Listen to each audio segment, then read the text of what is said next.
Hello and welcome to a PTF weekly video. I'm with Peter. We're in Sydney, Australia, where we're about to leave, having come here from Qatar. Hello, Peter. First LGBT protest ever in Qatar or any Gulf state.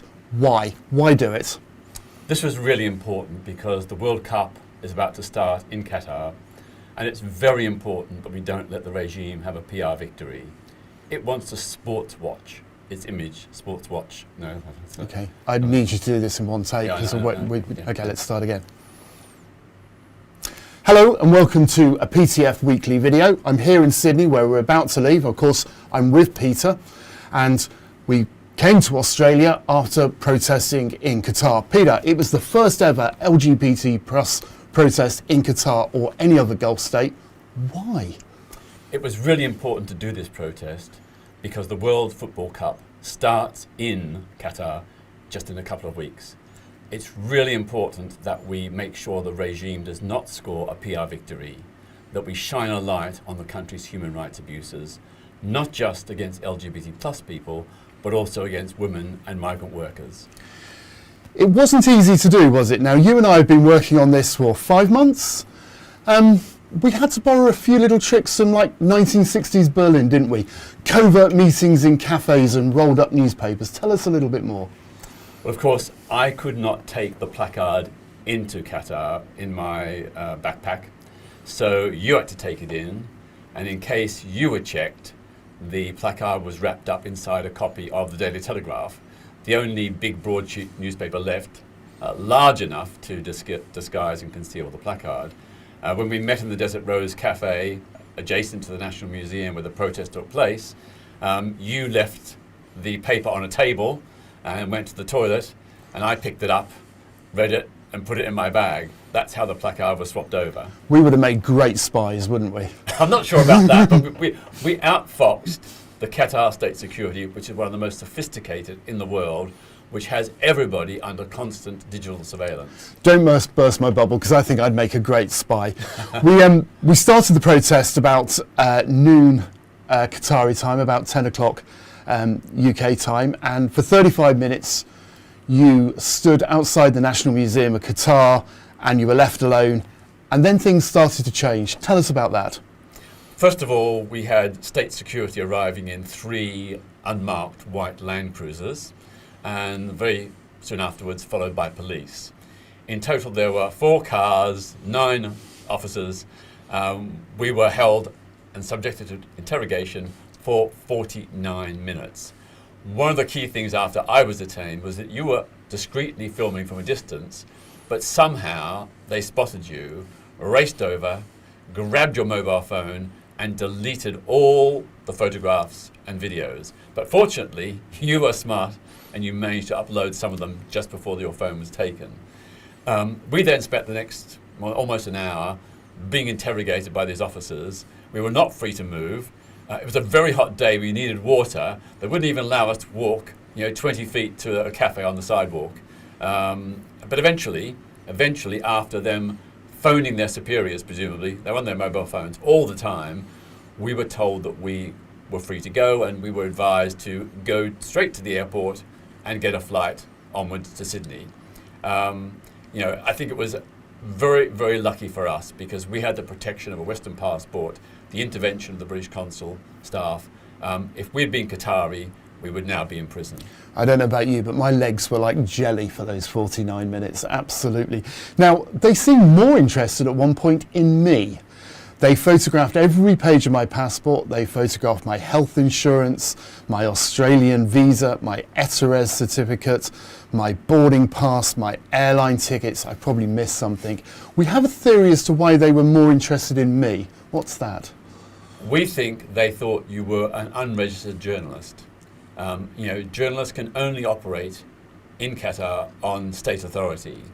And I think that they thought you were one of these that hadn't got state authority, and they were probably out to prosecute you. It was only when you were able to convince them that you were part of my foundation and that we were just doing this for personal reasons, for our own record, that they eventually let you go.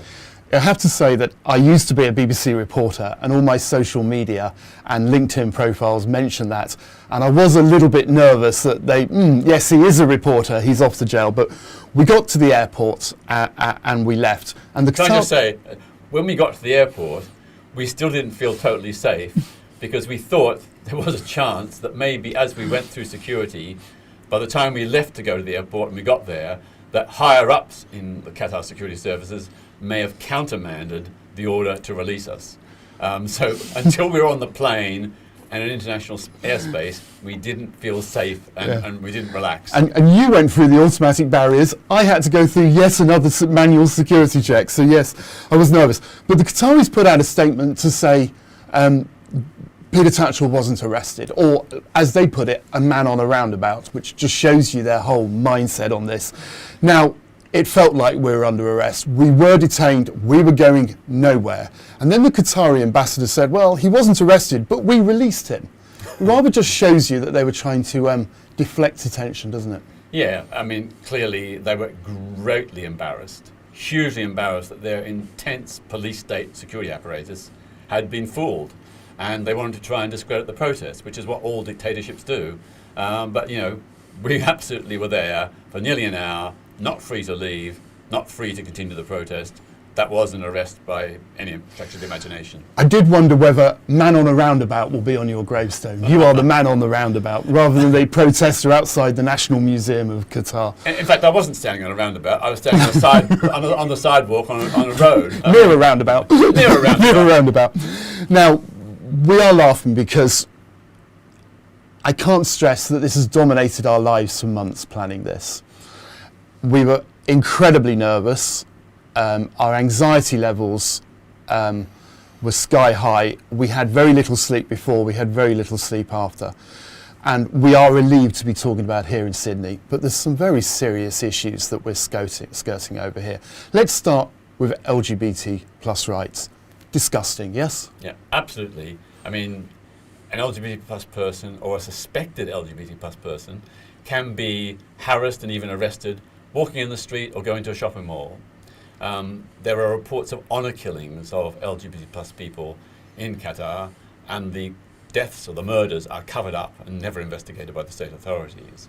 There's also online entrapment where police officers pose as gay to lure men to rendezvous and then arrest them. Plus, if you get arrested, you can face up to 3 years in prison, and that applies to both male and female homosexuality. And of course, in theory at least, on the law, on the statute book, it says that LGBT plus Muslims can be stoned to death. On top of that, Qatar has secret gay conversion centres where LGBT plus people can be detained against their will and subjected to extremely abusive so-called conversion treatments to turn them straight. I knew a young gay Qatari man who'd been through one of these centres, and it had so traumatised and damaged him that he eventually committed suicide. Homophobic. Next one, sexist. Not a great place for women's rights, is it? Absolutely terrible. You know, a woman in Qatar requires a male guardian's permission in order to marry, to get certain jobs, to be employed by certain employers, and to study or travel abroad. Plus, divorce for Qatari men is easy. It's very difficult for women. And in child custody cases, in law, the husband, the father, always maintains legal custody, not the woman, even if that husband is abusive and unfit. Last one, racist. Absolutely. You know, over 6,500 migrant workers have died since Qatar was given permission to host the World Cup back in 2010.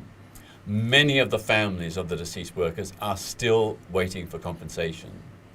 Plus, migrant workers today complain of unpaid wages, are being forced to live in slum, overcrowded hostel accommodation, and being denied permission to change jobs to escape abusive employers. This is in complete violation of all international labour standards and in defiance of Qatar's own assurances that things would improve. They have improved a bit, but nowhere near enough.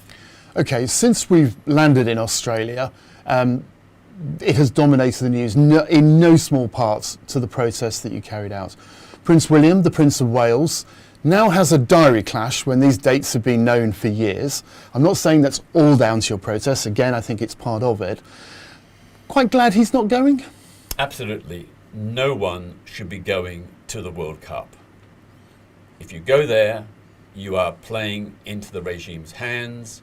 You are giving them the PR victory that they can claim that they are a normal regime and that people from around the world of stature and importance are going there. You know, there cannot be normal sporting relations with an abnormal regime like Qatar. It is a homophobic, sexist and racist dictatorship. Now, as a gay man, I'm a little insulted, a little offended by so-called gay icons like Robbie Williams, David Beckham, maybe not my icons, but deemed to be gay icons, taking the Qatari Real. Are you disappointed as I am?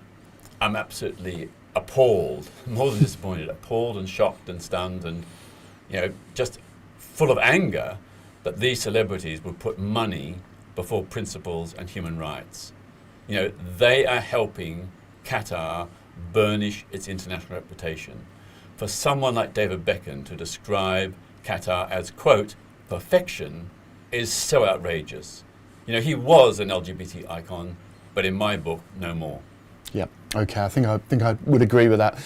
Perhaps the oddest news story of the week was the British Foreign Secretary responding to your protest on the BBC, where he said that fans needed to compromise their sexuality if they were going to Qatar.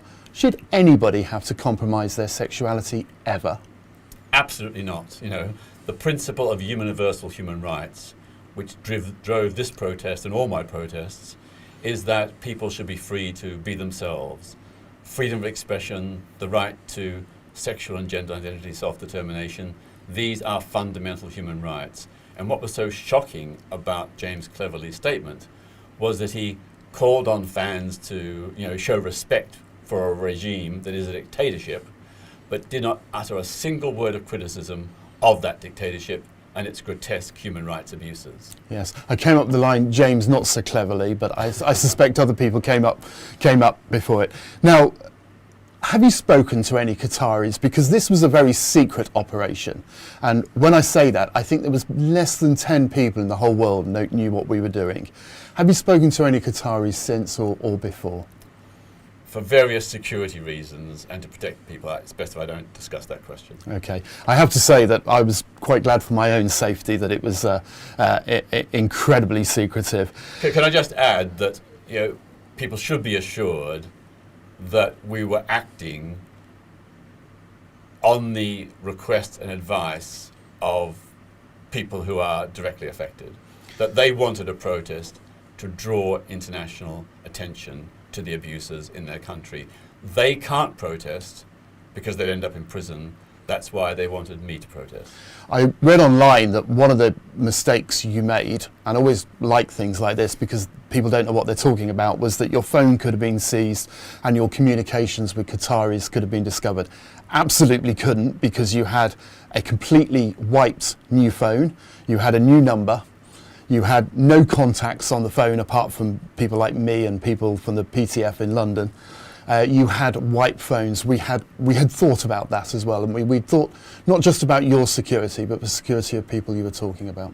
That's right. And on top of that, as an extra precaution, even my normal phone, I deleted all Qatari contacts from emails, text and voice messages, WhatsApp, and various other encrypted apps. You know, there was no way that even if my original phone had somehow been stolen back in London or wherever else, that anybody could have found out my contacts. Yeah, Apple IDs were changed, SIM cards were changed. As I said, we had been planning this for many, many months. World Cup starts in a couple of weeks, 3 weeks, I think, actually. What can fans do from their armchairs back in the UK, in Australia, or wherever they're watching it? Well, the first thing is to stay away. You know, that is what Qataris want. Qataris who love democracy and human rights want people to stay away, to boycott. But from your armchairs, you can use your social media to amplify the messages that we've been trying to put out. So you can retweet the stuff that I've been doing, but also the Human Rights Watch report, which came out just a few days ago. That was a very powerful report, shining a light on the abuse of LGBT Qataris, hearing from them personally, directly about the suffering they've been through, beatings, rape, torture, all kinds of humiliations. This is the reality of LGBT plus life in Qatar. So please retweet what I've been saying, but also what others like Amnesty International and Human Rights Watch have been saying. Okay, the last thing I want to say is we managed to pull this off with the generosity of some incredible donors who didn't know what they were donating to. They've just been fantastic, haven't they? Yeah, my immense appreciation to donors who gave money beforehand, not knowing a thing about what we were doing, except that it was a big secret operation, and the many since who have made donations to help defray the cost, because it was expensive. This was a very, very difficult operation. We had to use some incredible subterfuges, like all kinds of ruses that we used that I sort of borrowed from things I'd read in spy novels or movies. But it worked, and it's thanks to those donors that we did this. So a huge, huge thank you to all of you who've donated. We so much appreciate your kindness and generosity. Okay, that's it for the PTF weekly video. Thank you very much for joining us. Thank you to Lockler Media for giving us their studio, and thank you for subscribing. We do appreciate all your comments that reach us about the PTF weekly. Thank you.